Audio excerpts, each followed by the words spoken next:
pour votre J'ai pas terminé mes 15 minutes. Ah, d'accord. Donc, je vais aller très vite. Monsieur. Donc, la complémentarité entre staff médical et administratif. Alors, qu'est-ce qu'on doit faire? Je pense que c'est évident comme réponse. C'est une complémentarité qui doit être incluse en formation. C'est peut-être évident, je vous l'accorde. Cependant, chers collègues semblables paramédicaux et médicaux, il faut le dire, le management, c'est pas inné. On ne grandit pas avec le management dans les chromosomes. C'est quelque chose qui s'apprend. C'est même un métier à part entière. Le leadership clinique n'est pas une caution suffisante pour assurer l'encadrement d'une équipe. Quand on est chef de service, professeur chef de service, c'est un leadership, certes, mais c'est pas suffisant pour guider toute une équipe. On est bien d'accord. C'est ce qu'affirme d'ailleurs Laetitia Lode. Elle est chercheuse en organisation de santé française, bien sûr, et professeure chef de pôle. C'est carrément une détresse quotidienne, personnellement. Je suis chargé des infrastructures au CHU Mustapha. Combien de chefs de service professeurs sont en détresse? D'ailleurs, ils ne savent plus quoi faire face à des problèmes. On parlait tout à l'heure d'accueil, on parlait de volontariat, et c'est des problèmes multidimensionnels, vraiment multidimensionnels.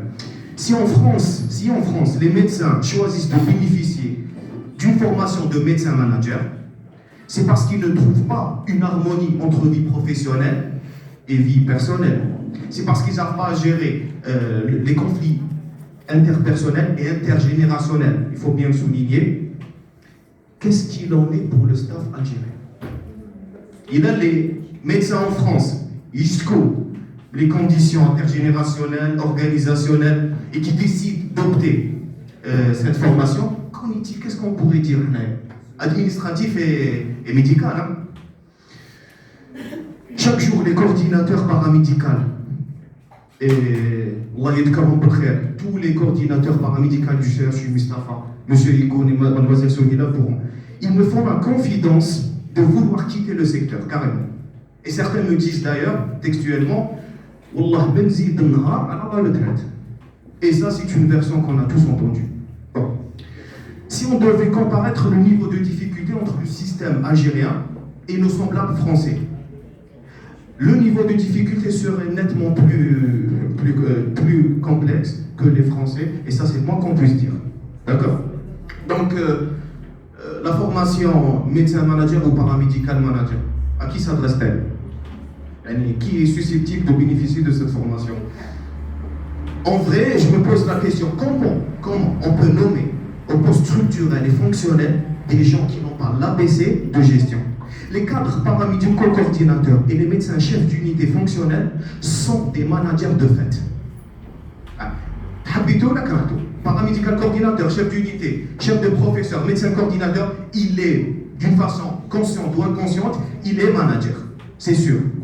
Donc il serait impératif d'inculquer les fondamentaux de gestion à tous ceux qui occupent les postes supérieurs, qui seront obligés à gérer un groupe de femmes et d'hommes, y compris les chefs de service. Et d'une façon plus large, tous ceux qui rencontrent des problèmes liés à la gestion. Donc il pourrait Monsieur Pascal, vous avez dépassé les 5 minutes, on est deux. 5 minutes, je termine rapidement. Donc, je vais aller très très vite. Formation obligatoire ou au choix? Cette formation, est-ce qu'elle est obligatoire ou au choix? Pour ma part, je vais faire rapidement. C'est une formation qui doit être orientée, qui fait. La formation, c'est être sur le plan bonification salariale. On rajoute ceux qui bénéficient, qui ont le diplôme de médecin manager et paramédical manager, auront des bonifications managériales. La motivation, c'est dans la médecine. Deuxième des choses, pour aspirer à occuper des postes supérieurs, il faut être certifié par un diplôme de management. Voilà, je vais passer ça. Donc, je vais dire quelque chose de très important. l'idée d'un modèle diplôme d'établissement. Laetitia Loeb a proposé un diplôme d'établissement. C'est-à-dire qu'elle a posé une théorie posée sur 7 tournures. Médicaliser le management. Écoutez bien. Médicaliser le management au lieu de bureaucratiser la clinique.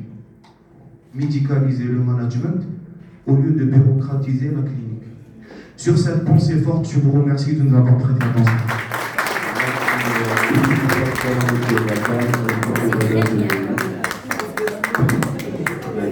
On passe à la prochaine communication de Mme Liva. Alors, mademoiselle Hall va vous présenter 2 présentations et pour conclure la première séance.